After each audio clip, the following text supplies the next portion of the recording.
Aquí comienza Otras Poéticas para el Trabajo Docente. El programa del Congreso Pedagógico de UTE Cetera.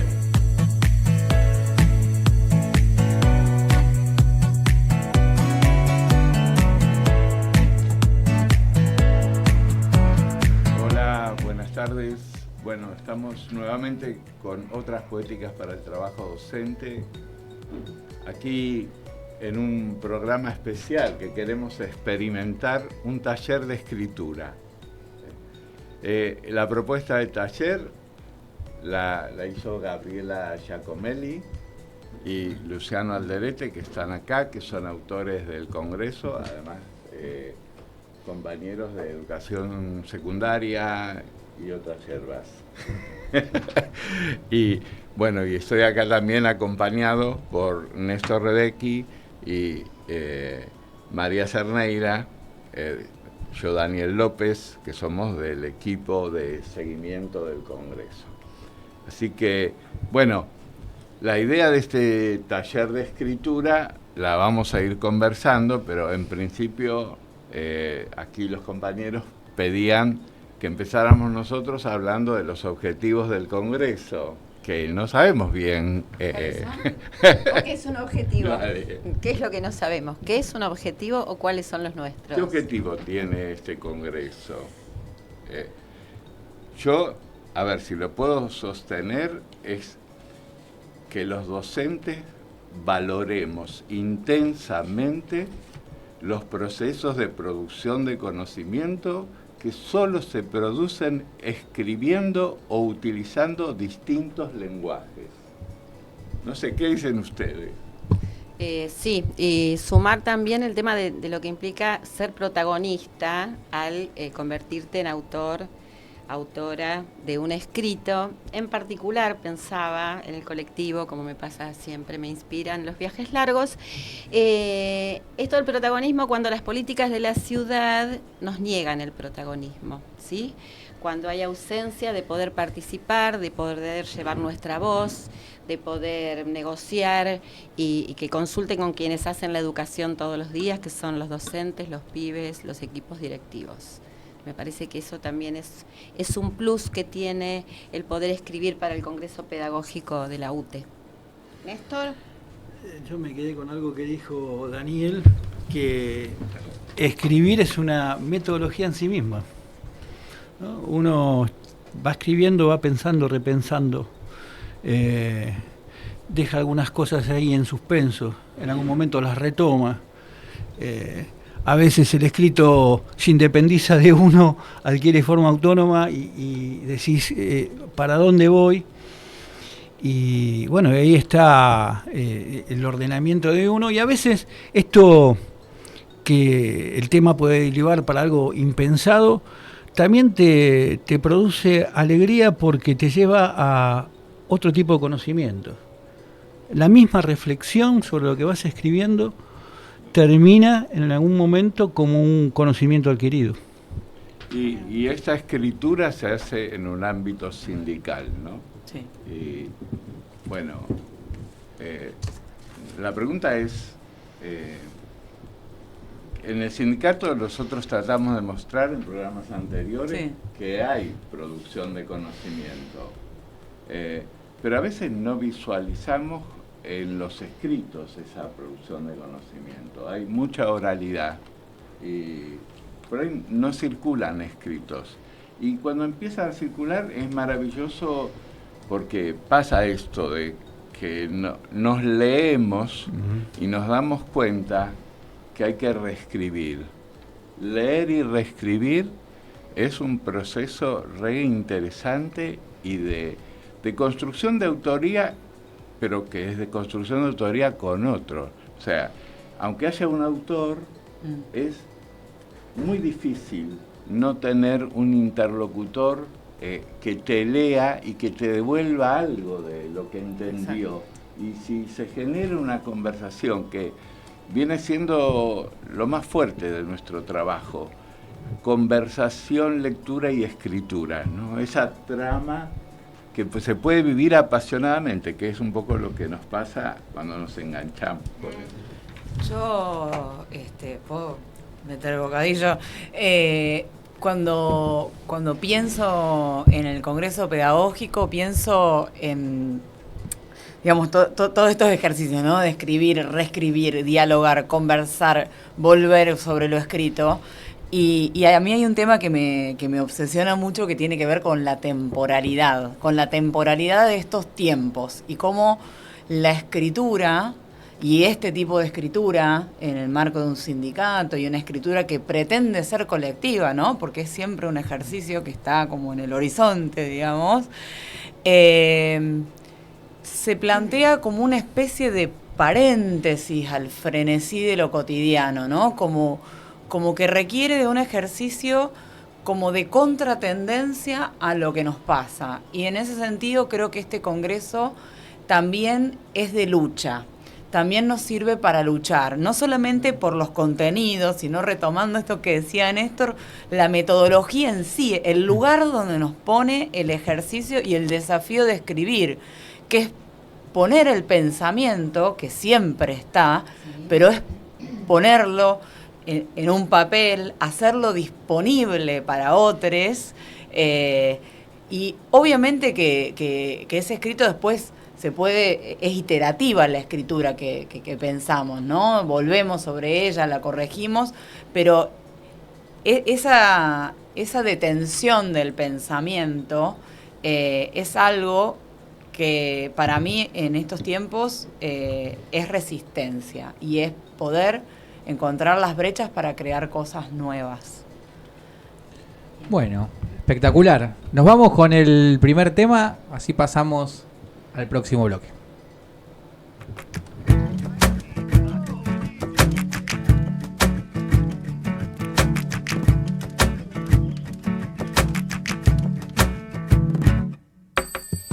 El reloj grita a las 6 otra vez y me arranca de donde todo era colores. Abro los ojos y solo quiero volver allí donde nada es real y todo lo es. Cuento 1, 2, 3 y me muevo. El día gris, nada nuevo. Otro café con 2 huevos. Reíte vos, que yo no puedo. No, yo no puedo, no. Abril es igual que marzo y mayo es igual que abril. Cada momento que pasa siento que ya lo viví. No recuerdo lo que hice ayer, espero me aliente a romper con la monotonía.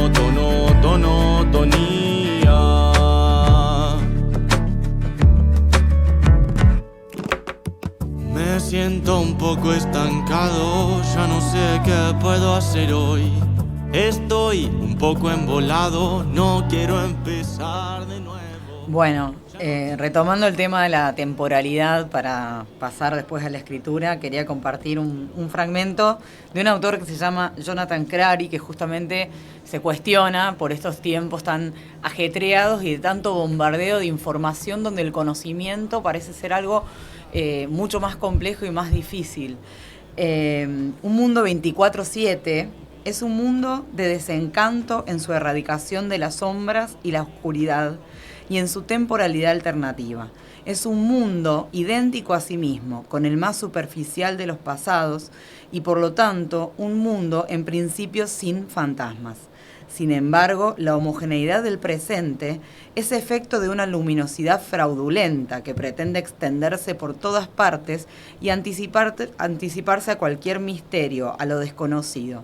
La temporalidad 24/7 produce una equivalencia aparente entre lo que existe y lo que resulta inmediatamente accesible o utilizable.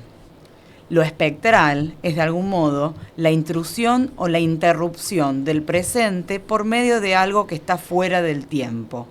Entonces pensaba esto, cómo salirnos de la inmediatez y cómo la escritura es ese desafío de salirse de esa realidad tan presente, pero al mismo tiempo que oculta tantas cosas que sedimentan ese presente. Sabés que la renovación de los integrantes del equipo de coordinación del Congreso hizo que busquemos cada uno de los temas, porque no conocíamos ninguno de los autores, y este tema se llama monotonía. que tiene que ver con esto que estás diciendo vos. ¿Cómo rompe la monotonía escribiendo? ¿No? Sí. Me pareció interesante. No sé si decir que sí. Lo habían pensado así ustedes, ¿no?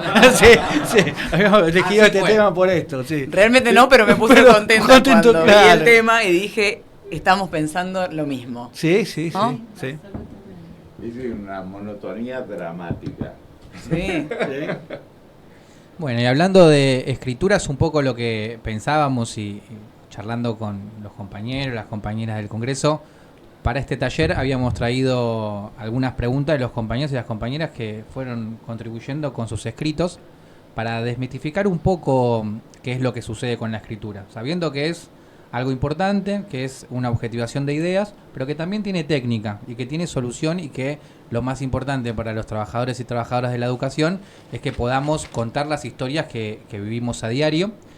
Las 3 preguntas que le hicimos a los compañeros y a las compañeras son: ¿cómo eligieron sus temas? Si se inspiraron en otros autores, y cuáles fueron las dificultades que tuvieron en el proceso de escritura, que entendemos que son las 3 preguntas que muchas veces recorren las preocupaciones cuando nos sentamos frente a la hoja en blanco. Así que queremos escuchar el primer audio de los compañeros. Bueno, yo diría que sí, que tuve dificultades en mi proceso de producción, pero en un buen sentido de la palabra dificultad. La verdad es que el Congreso propone una dinámica de producción que es interesante, es muy interesante, pero que no es la que solemos tener cuando escribimos, ya sea para la universidad, para el profesorado o a la hora de escribir un proyecto para la escuela. En todos esos casos vos estás solo frente a una hoja o frente a la compu, incluso aunque te apoyes en bibliografía. A ver, en el Congreso vos lees escritores de congresos anteriores que hace unos años estuvieron en la misma posición que vos estás ahora, apoyándose a su vez en otros escritores anteriores, y a esto se le suma el constante intercambio con quienes te acompañan en este proceso. Emilce, Daniel, Néstor, María, que te van haciendo devoluciones, hay un ida y vuelta a través de mails, de videollamadas, de alguna reunión ha habido, y todo este conjunto de cosas termina generando un proceso que es colectivo, pero en el que no dejas de sentirte protagonista de tu escrito. Creo que eso es lo que está muy bueno. Bien, ahora lo que vamos a hacer con esta modalidad taller híbrida, propuesta e intento es comentar un poco esto que decía Lautaro y que nos parecía muy, muy interesante. Creo que todas que estamos acá teníamos alguna reflexión. A mí lo que me parece muy potente de lo que dijo Lautaro es que el Congreso propone una dinámica distinta que genera un aporte colectivo sin que por ello se pierda la identidad de la autoría. O sea que no hay una invasión de parte de los que los acompañamos y una desvirtuación del sentido que él le quería dar a su escritura, sino que él dice, agradezco porque me llevaron hacia donde yo quería ir, o me acompañaron para que llegue a donde yo quería ir, ¿no? Me parece interesante. Sí, y completando un poco lo que dice Néstor, que muchas veces, y creo que con Lautaro en particular usamos esta palabra de que haya más encarnadura, ¿no?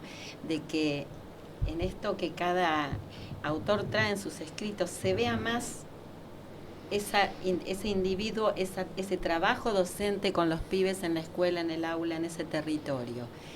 No quedarnos solamente con lo teórico, la descripción de una situación, sino eso, uno en situación, en contexto. Y el tema de la encarnadura, bueno, en el caso de Lautaro como en el de otros, es que había mucha preocupación por la definición en Lautaro. Y en muchos escritos nos pasa que la preocupación por las definiciones es lo que tratamos de desarmar para que entre todo el cuerpo, entre el problema, entre las preguntas propias. Sí, creo que también esto que decís vos, Daniel, esto de la preocupación por las definiciones, es también poder decir, bueno, pasando en limpio, yo, ¿qué definición tomo de esto, de este concepto? ¿Desde dónde me posiciono con esto? Ahí me parece que el tema del animarse, ¿no? Porque muchas veces, bueno, yo siempre lo digo y me parece que es clave recuperar esta idea que la CETERA trabaja desde hace años, la idea del docente como un trabajador intelectual, ¿no? Que el saber docente no es solo el saber de la transmisión, sino que también es el saber sobre la educación y sobre lo que hace. Entonces, animarnos a tomar esa voz y a posicionarnos desde ese lugar creativo respecto de nuestro trabajo y respecto de la educación, ¿no? Y otra cosita, Lautaro estudió filosofía, porque, vieron, depende mucho de las trayectorias, ¿no? Cómo uno se forma, qué estudió, en qué ámbito se inserta, cómo le pesa esto de las definiciones, ¿no? Bueno, primero digo el chiste porque yo vengo de ahí y las definiciones son muy importantes y a veces son tan importantes que se pierde el diálogo y ese cruce, que a veces no es un cruce, a veces hay un choque, a veces las categorías no te alcanzan para pensar lo que te está pasando. Entonces, está bueno que también la escritura pueda reconocer, no solo encastrar teorías y contenidos, sino que la práctica también tensione la producción teórica que hay. En el caso de Lautaro, como en el de otros compañeros, hay cruce de formaciones. Claro. Y es interesante cómo va cuestionando uno, por ejemplo, en el caso de él es profesor de educación física y está estudiando otra cosa. Una licenciatura en la UNTREF. Claro. Entonces, ahí tenemos esas líneas que son mega interesantes para pensar, ¿no? Vamos a escuchar el segundo audio para poder dilucidar esas formaciones de la compañera Constanza García Dao.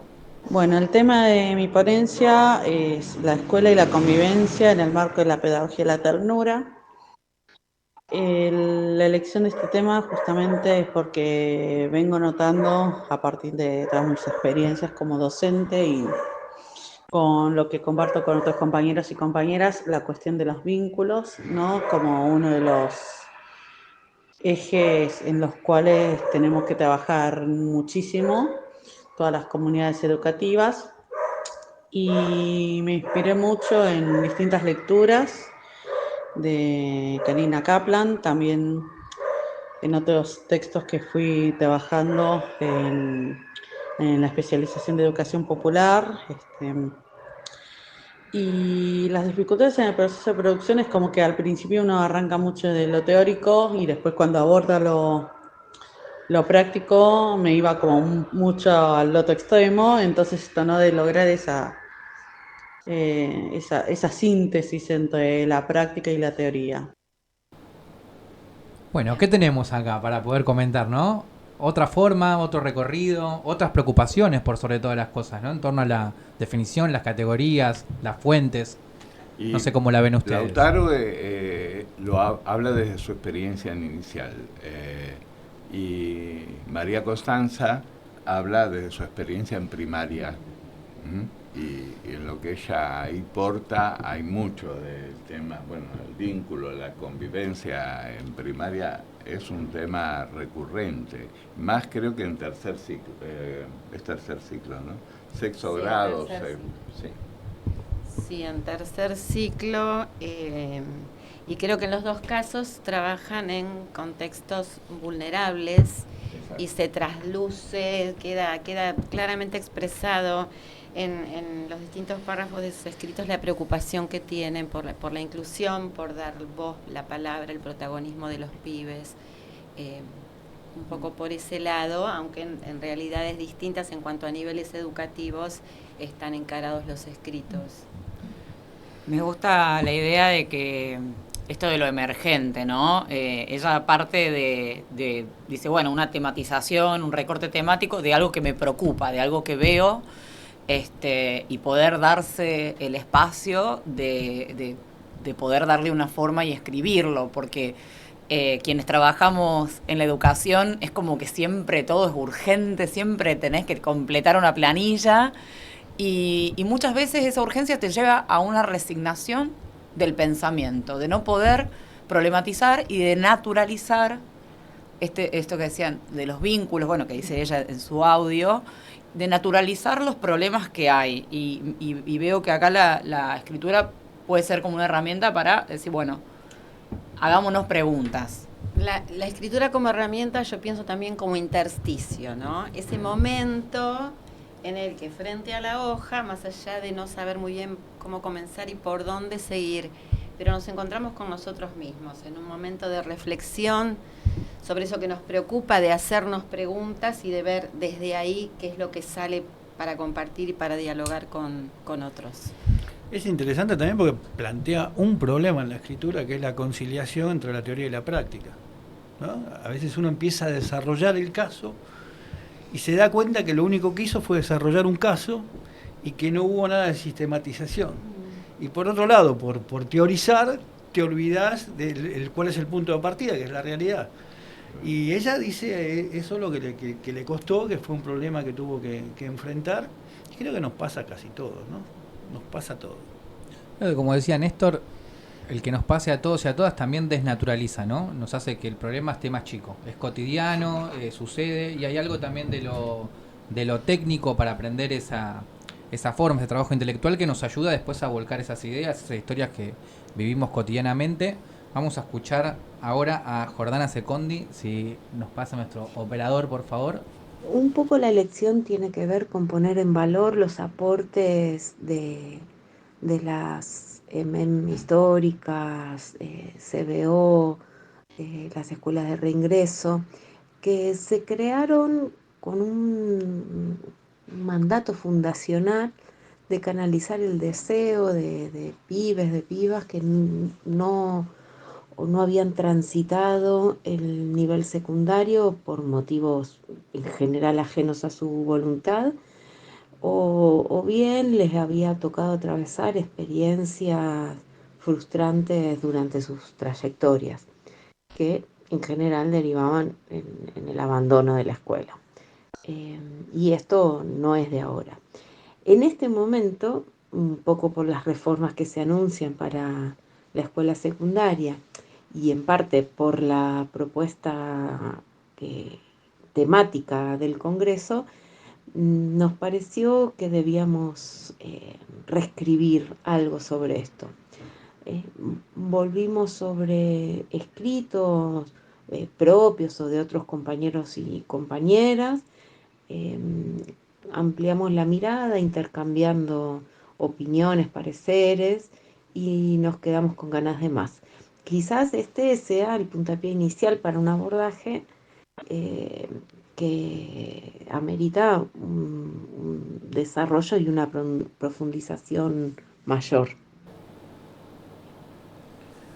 Bueno, tenemos un montón de elementos, ¿no?, que planteaba Jordana. A mí me interesaba mucho retomar el hilo de lo que planteaba también Gaby antes, ¿no?, dejarlo sobre la mesa, de asumirnos como trabajadores y que somos trabajadores, trabajadoras, que nuestra formación intelectual es clave, ¿no?, porque ella está hablando de abordaje, de una problemática, de cómo encontrar soluciones, también haciendo un juego muy importante entre lo macro y lo micro, ¿no? O sea, está hablando de las reformas, cuestiones que nos atraviesan a los trabajadores y trabajadoras de la ciudad casi cotidianamente desde hace más de 16 años.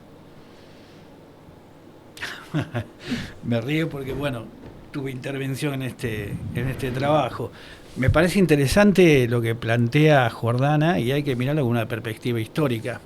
El mandato fundacional de la escuela secundaria está asignado por la selectividad y el disciplinamiento.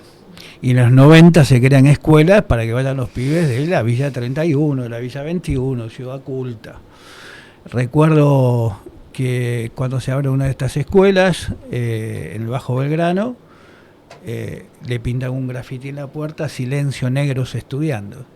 Entonces, el tema era muy, muy difícil que la sociedad entienda que estos chicos de la villa tenían todo el derecho de seguir una carrera secundaria, que para nosotros en principio era suficiente, pero después nos dimos cuenta que no alcanzaba, que los pibes podían más, y de hecho tenemos egresados que son abogados, contadores, profesores, maestros, radiólogos y demás.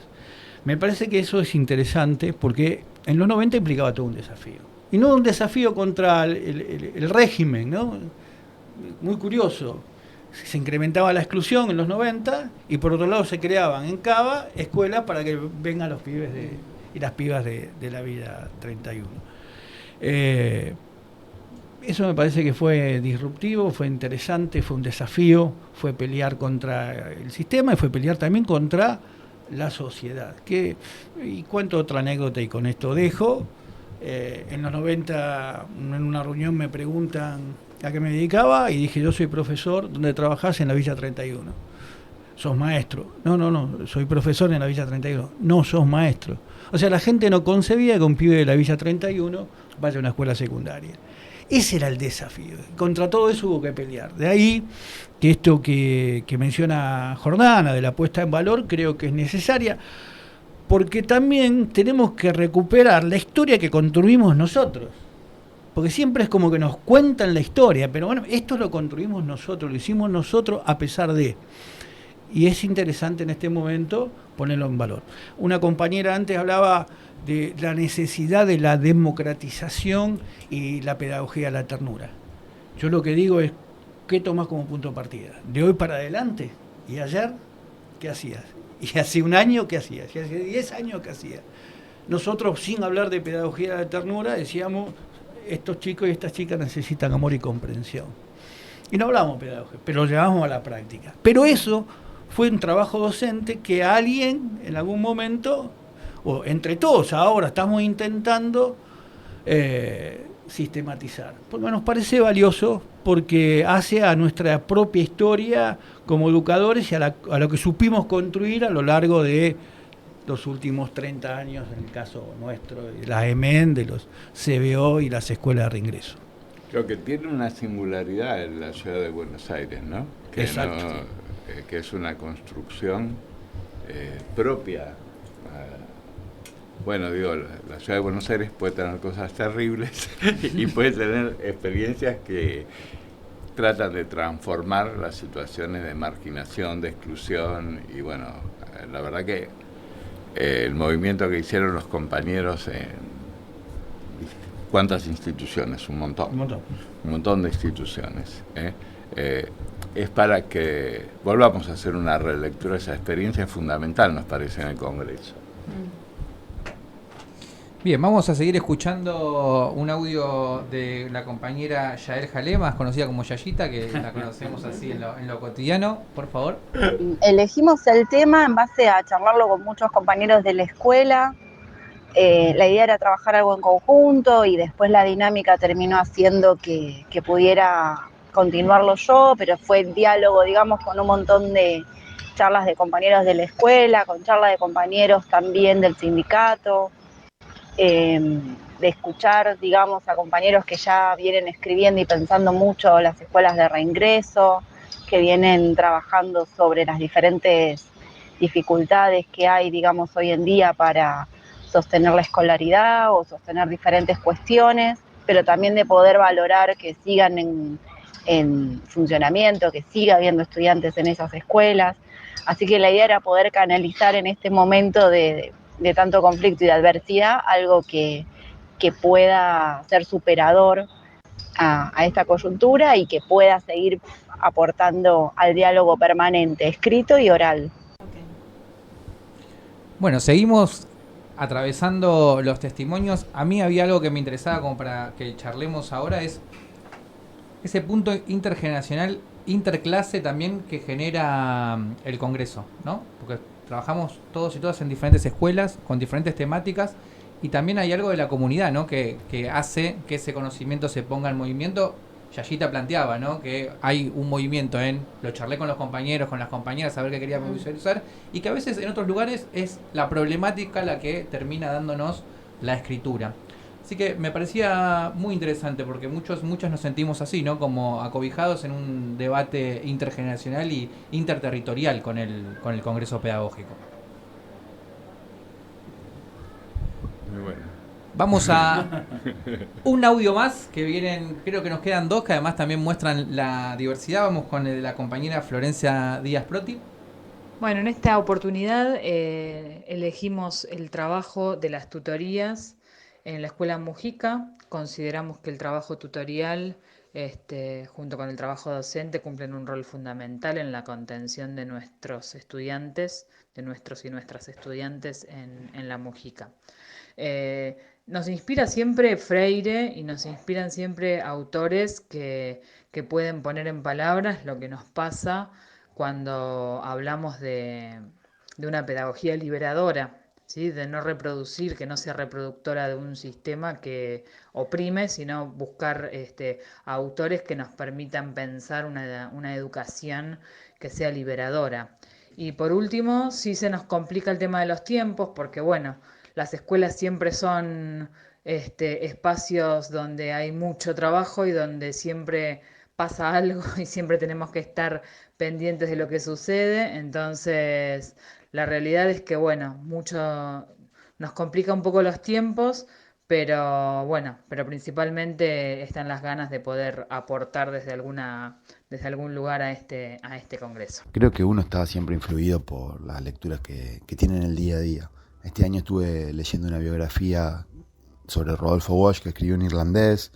Todos los lunes voy a ver qué publicó Marcelo Figueiras en El Cohete y vuelvo sobre Juan Forn.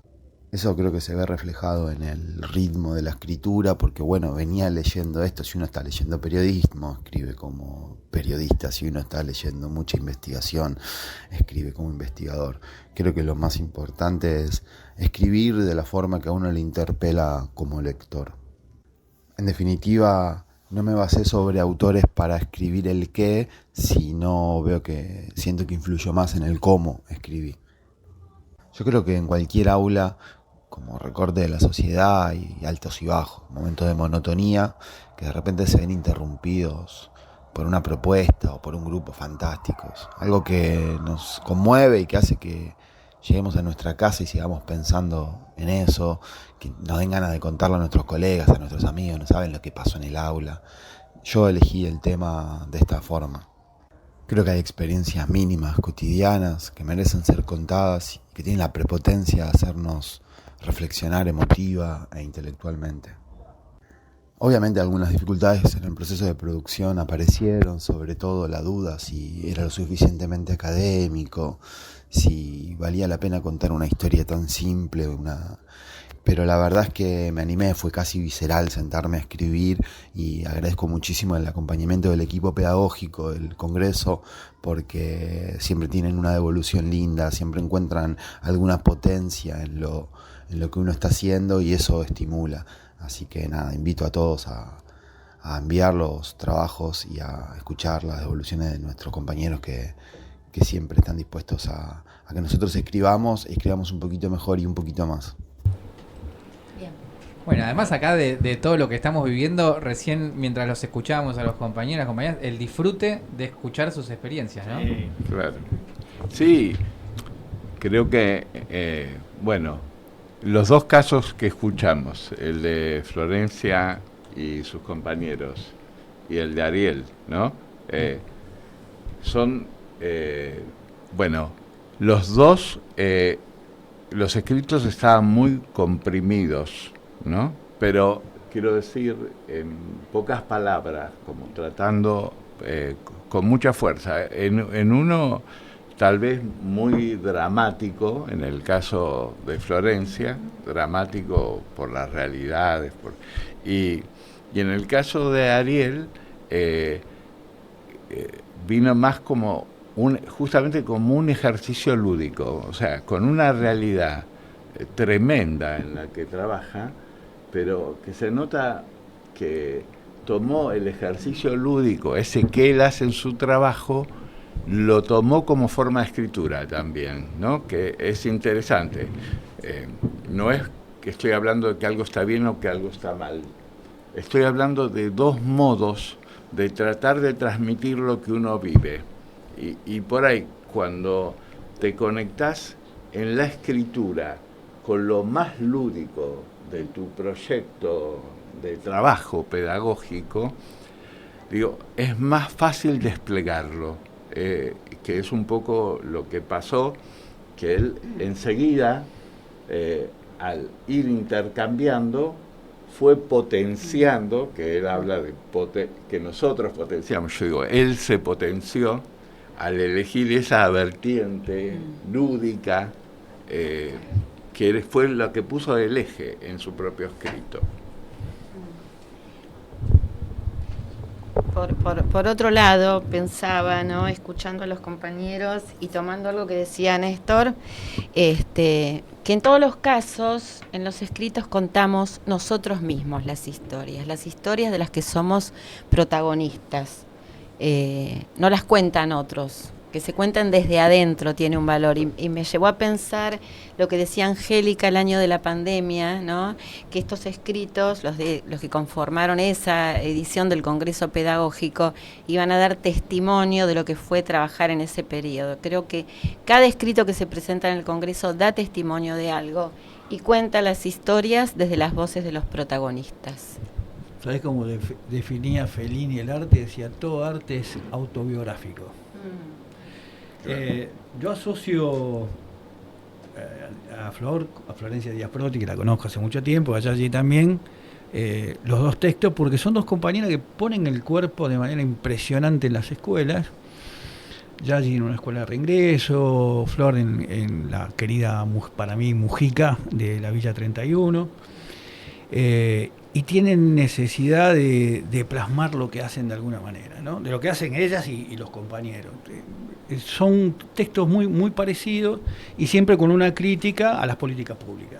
Nosotros hacemos, pero no somos funcionales a los desbarajustes del Estado, ¿no?, sino hacemos y exigimos políticas públicas. Y en cuanto a Ariel, hubo 2 o 3 cosas que anoté que me encantaron.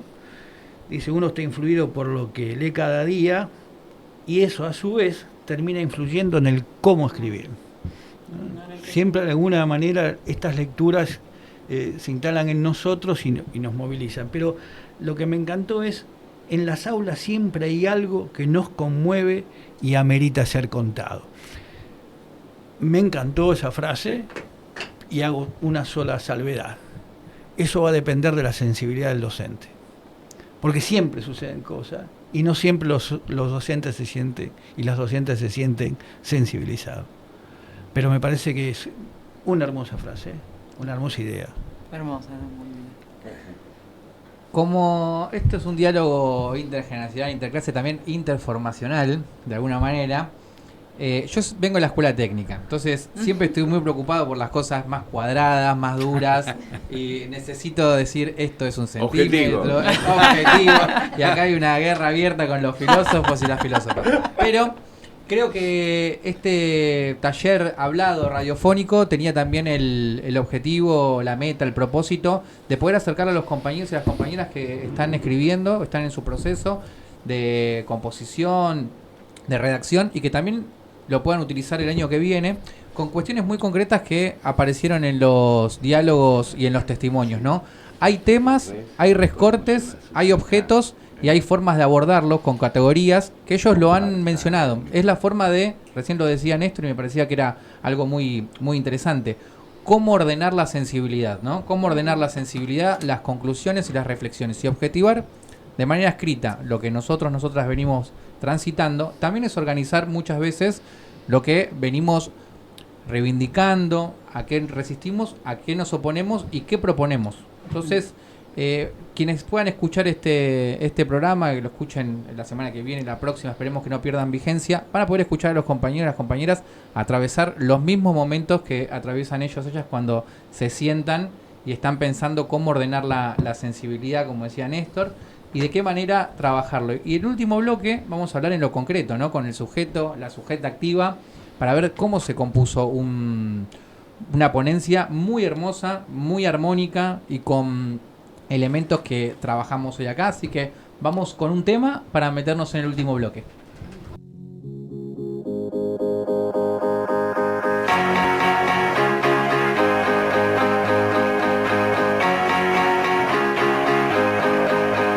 No sé qué cuento no vamos a comer hoy. Cada vez estoy más cerca del sol. Ya no sé dónde poner el amor. Si el mundo gira, ¿qué miedo voy a hacer yo? No sé qué cuento no vamos a comer hoy. Cada vez estoy más cerca del sol. Ya no mundo gira, ¿qué mierda va a hacer yo? El mundo gira y lo mentira, no mentira. Si soy franco, un tira por siempre me tira.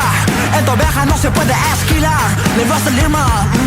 Ey, no sé ni por acá me enrosco, buscando delicia en el jardín del bosco. No sé, siempre te ponen un kiosco pa' que lo que tengas te parezca poco.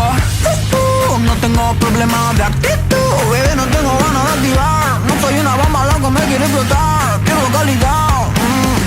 Sigo tranquilo y ya fue. Sigo buscando lo mío desde que empecé. Y aunque cambié, con los giles nunca me arrodillé. No sé qué cuento no vamos a comer hoy. Cada vez estoy más cerca del sol. Ya no sé dónde poner el amor. Si el mundo gira, ¿qué mierda va a hacer yo? Oh, no. No sé qué cuento no vamos a comer hoy. Cada vez estoy más cerca del sol. Ya no sé dónde poner el amor. Si el mundo gira, ¿qué mierda va a hacer yo?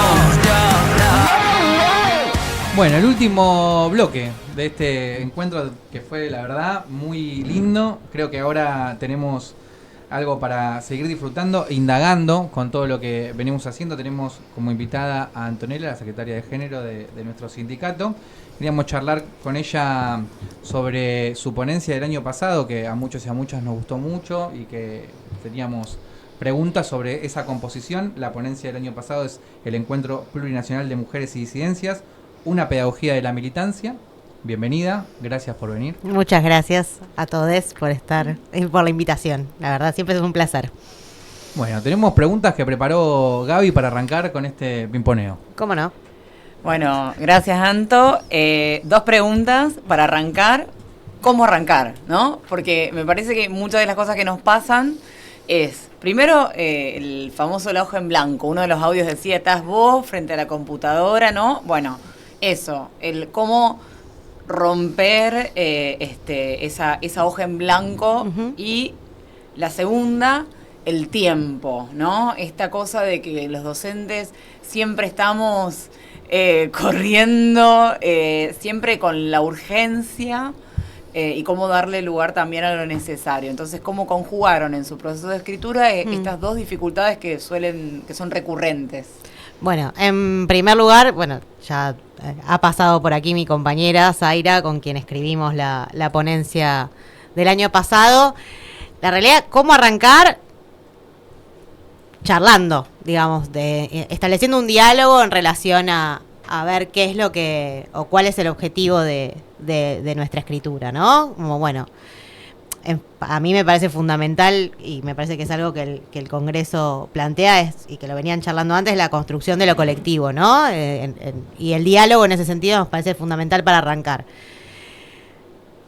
Una vez establecido un poco esa conversación y empezar a charlar, en algunos momentos nos grabábamos charlando, ¿no? Como herramienta, ¿no? Como que nos permitía ir abriendo, sin estar pensando cómo escribirlo, sino que la idea surja de ese diálogo y de ese intercambio, y a partir de ahí sí empezar a bajar al papel algunas de estas ideas y a partir de ahí empezar a construirlas en un lenguaje un poco más técnico o más académico. Pero para nosotras, como para todas las cosas que hacemos, incluso en el aula, digo, la charla, el diálogo y la conversación fue como una herramienta fundamental para poder pensar nuestro trabajo, ¿no?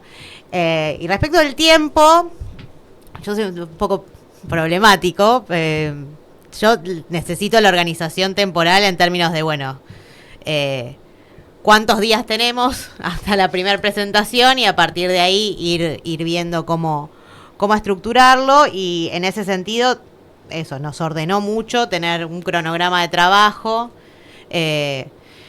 también pensar momentos individuales dentro de la escritura colectiva, porque esto, ¿no? En la vorágine de tiempos está la vorágine del trabajo, está la vorágine en nuestro caso de los cuidados, que es otro trabajo también, y a veces era muy difícil sentarnos las dos juntas en el mismo lugar, en el mismo espacio y al mismo tiempo. Entonces también le dimos lugar a un espacio individual sobre lo que la otra escribía, y también está esto que el equipo del Congreso hace con todas nosotras, digo, también lo hicimos entre nosotras, ¿no? De, bueno, ir viendo sobre lo que vamos escribiendo, las observaciones, las reescrituras y demás. En relación a algo más general respecto del tiempo, que también yo venía escuchando lo que venían conversando, está la cuestión, ¿no? de la vorágine cotidiana, pero me parece que lo fundamental de estos trabajos y de esta apuesta, digamos, del Congreso es parar para sistematizar, para poder construir teoría, para poder, esto como la situación dialéctica, ¿no? Entre teoría y práctica, y cómo nosotros desde nuestra práctica cotidiana podemos construir conocimiento, ¿no? Entonces, bueno, fue darle un lugar que no tenía, ¿no? Nos tomamos, en la semana nos tomábamos un momento de la semana, esto ya sea por separado o juntas, para sentarnos, escribir, tomar unos mates, poner el celular en modo avión, que tanto a veces interrumpe, ¿no? El internet y las redes sociales y demás, y enfocarnos en eso. Y me parece que es parte de lo valioso del proceso de escrituras de ponencias como estas, ¿no? Un poco eso. Yo tenía una preguntita muy sencilla. ¿En qué se inspiraron? Porque hay algo de la temática, hay algo de la convocatoria más política, pero también hay una inspiración en el uso de las categorías, en lo que ustedes querían mostrar en el texto. ¿Qué era eso que nos gusta tanto y que entra por la sensibilidad, como decía antes Néstor? No es tan fácil la pregunta. Parece fácil. Claro, la pregunta es fácil, la respuesta es más compleja. No, me parece que nos inspiró la manija con la cual volvimos, ¿no? Del encuentro, ¿no? Y de la potencialidad pedagógica que tienen ese tipo de espacios. Y que también entendemos que más allá de que es un espacio muy habilitado de la militancia y demás, a veces queda muy por fuera de la relación cotidiana con nuestro trabajo docente, ¿no? Y entonces lo que buscamos un poco fue eso. Eso nos inspiró, tratar de conectar nuestra práctica cotidiana en la militancia, pero también en la escuela, y esto que por eso lo citamos tantas veces a La Rosa en la ponencia, ¿no? Esta cosa de hacer escolé, ¿no? De construir conocimiento en otros lugares que no sean exactamente las paredes del aula, pero que se meten en las paredes del aula, así como nuestra práctica en las aulas se impone, digamos, también en nuestras discusiones políticas en espacios como esos, ¿no? Entonces vino un poco por ahí, ¿no? Y también nos pasó que necesitábamos escribir juntas sobre un proceso que habíamos hecho juntas también, ¿no? Y que habíamos compartido en la práctica.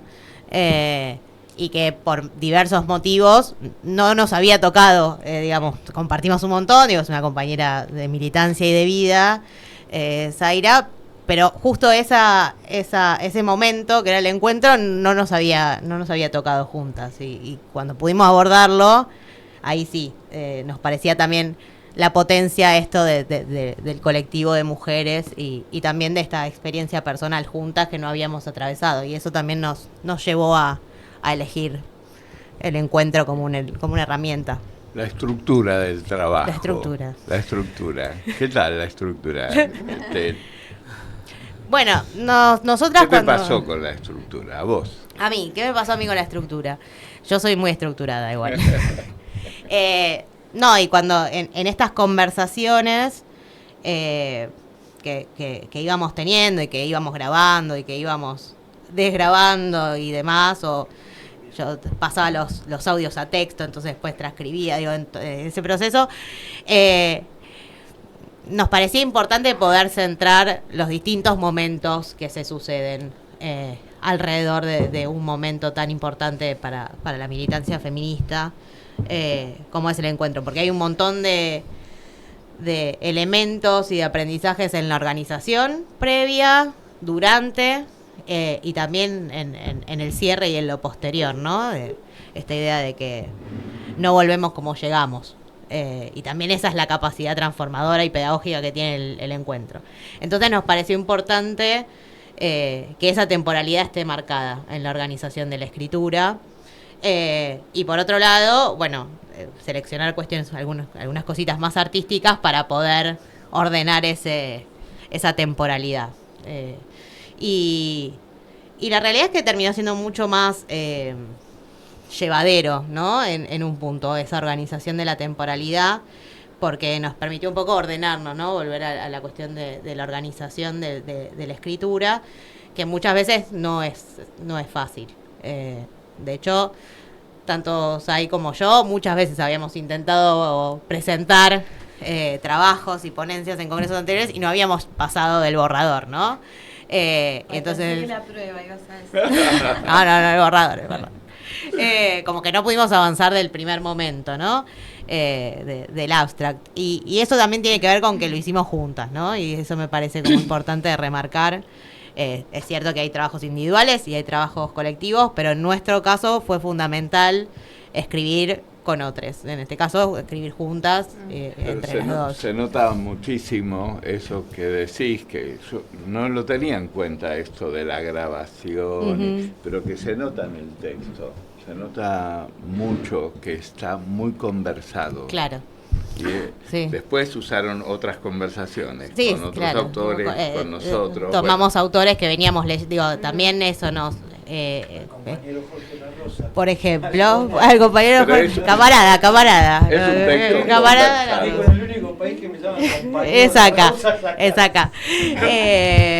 No, sí, o sea, parte de lo que venía pasando, digamos, cuando decidimos escribir esta ponencia, estaba muy relacionado con estas otras lecturas que veníamos haciendo juntas también, ¿no?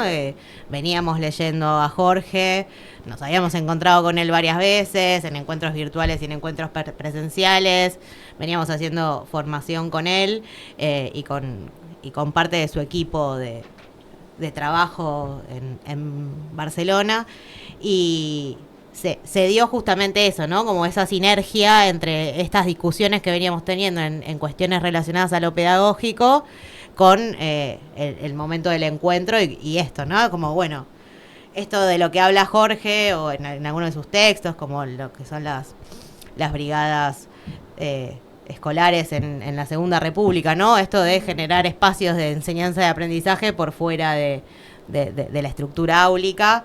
Y nos resonó enseguida. Entonces, bueno, después estuvo el desafío dentro de nuestro diálogo de cómo relacionar las categorías con la experiencia, ¿no?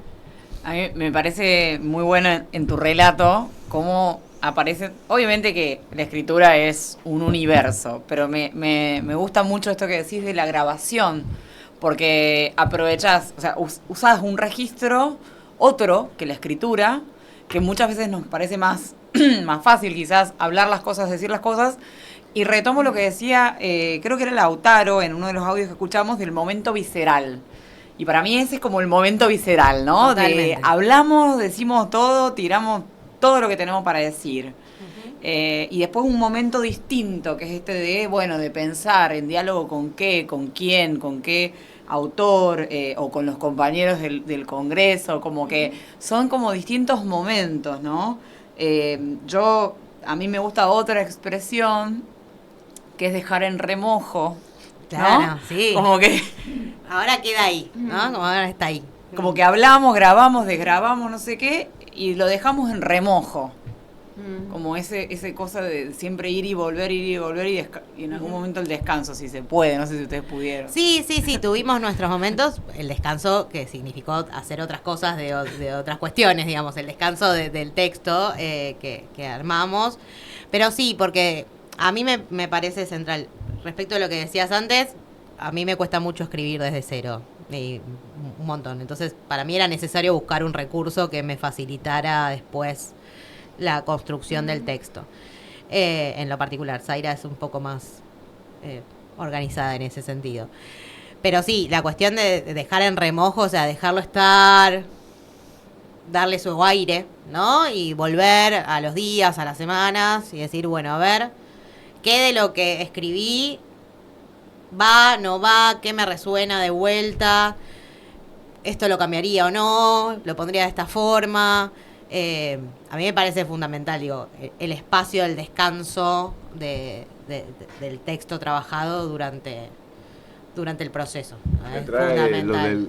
lo del remojo, me trae a Laura de Bellach, El garbanzo peligroso. Ay, sí. Porque, Historia bueno, de un porque el garbanzo lo pones en remojo. ¿Y Y El garbanzo peligroso era un cuento precioso. Ujú. Y realmente uno siente que está germinando la escritura, ¿no? Algo de Sí, no, ese y también hay orden. una cuestión energética que, digo, uno puede quedar atorado en un momento, atorada en un momento y darle ese espacio permite una energía nueva y una visión nueva sobre eso que me parece que es fundamental para que camine, ¿no? Claro. Tenemos una última pregunta para cerrar, cumpliendo un poco con los propósitos que nos habíamos trazado, ¿no? De ver cómo hacer que este programa sirva como insumo, como herramienta. ¿Vos qué le dirías a ese compañero, esa compañera que se quiere animar a escribir en el Congreso y que se encuentra con algunos temas que planteaste? ¿Por dónde arrancaría? ¿Qué estrategia le sugerirías? Bueno, a mí me parece que el hablar y el grabarse sobre la idea que tiene es una herramienta genial para los que no escribimos habitualmente, digamos, que no tenemos esa práctica. Digo, yo soy docente de música, digo, mi lenguaje es claramente otro, pero pasa en muchos casos. Y para mí, como primer recurso es ese. Bueno, yo quiero, obviamente, tener ganas de escribir o hablar sobre algo en particular. Y en segundo, esto del recurso de la grabación, como esto, ¿no? De poder sostener este momento visceral que me gusta, ¿no? Como, bueno, ¿qué tengo ganas de decir de esto? O sea, ¿qué quiero decir de esto? Y empezar y dejarlo y tener paciencia también, porque es una práctica a la cual no estamos acostumbrados, lamentablemente. Pero me parece eso, ¿no? Como tener otros recursos que no sean el de la escritura en sí misma, que le permita generar un andamiaje, ¿no? Y una construcción y un orden para obviamente después dificultades, en muchos casos, digo, la frustración de trabarse y demás, van a estar, no es que no, porque es parte del proceso, digamos, y no hay que asustarse con eso tampoco para los compañeros y las compañeras que están escuchando, ¿no? Como a todos y todas nos pasa que nos trabamos en un punto, no sabemos para qué lado ir, y ahí me parece que el tiempo y el espacio y el aire que se le puede dar al momento de la escritura también es como muy necesario. Entonces, por un lado, como esto, ¿no? Tener estos otros recursos que permitan que la escritura no sea tan dificultosa. Pueden ser imágenes, yo lo pienso en otros lenguajes, ¿no? Esto, nosotras de hecho usamos para estructurar una canción de un grupo de mujeres también, y eso nos ayudó a buscar otros recursos que no sean estrictamente la escritura para darle movimiento al asunto. Eso me parece como... Y es lo que más nos funcionó a nosotras en el momento de la escritura. Bueno, muchas gracias primero de parte de Gaby y mía a los compañeros y compañeras del Congreso que han dejado que tengamos este espacio. Bueno, les cedemos la palabra para que cierren este programa. Muchas gracias. Bueno, el 6 de noviembre vamos a hacer un encuentro para presentar 6 escritos de este año. Son de varios de los compañeros que escuchamos, o sea que los escuchamos, los vamos a leer y vamos a hacer una conversación que van a coordinar 2 compañeros autores. Gabriela es uno de ellos. Y va a ser una conversación, y Federico Urriselki, Gabriela y Federico van a coordinar el encuentro, y la conversación va a ser entre los autores y Daniel Suárez y Graciela Batallán por filosofía. O sea que vamos a trabajar en el Congreso este hermanamiento entre la universidad pública y el sindicato, nuestro sindicato UTE. Así que todos invitados, les vamos a mandar a todos los inscriptos y los vamos a poner en todas las redes. Sí, ¿qué decís? Que el día 7 se va a producir otro acontecimiento importante se va a presentar el libro Senderos de Adoquines. Libro, compañero. Muy Yo bien. decía, haceme la publicidad. Bueno, gracias. ¿Algo más? No, iba a agradecerles, por la verdad que fue una conversación fluida, muy interesante, y que esperamos que sea así motivador, que invite, que provoque a los que todavía no se animaron a la hoja en blanco para participar en alguno de nuestros congresos pedagógicos. Y también les decimos que se inscriban en nuestro canal de YouTube, Radio UTE, para seguir toda la programación, y que le agradecemos a Juan Martín, que hoy estuvo acompañándonos desde la operación. Así que bueno, buenas tardes, muchas gracias. Buenas tardes, compañeros. Buenas tardes. Luchar tiene sentido. Radio UTE.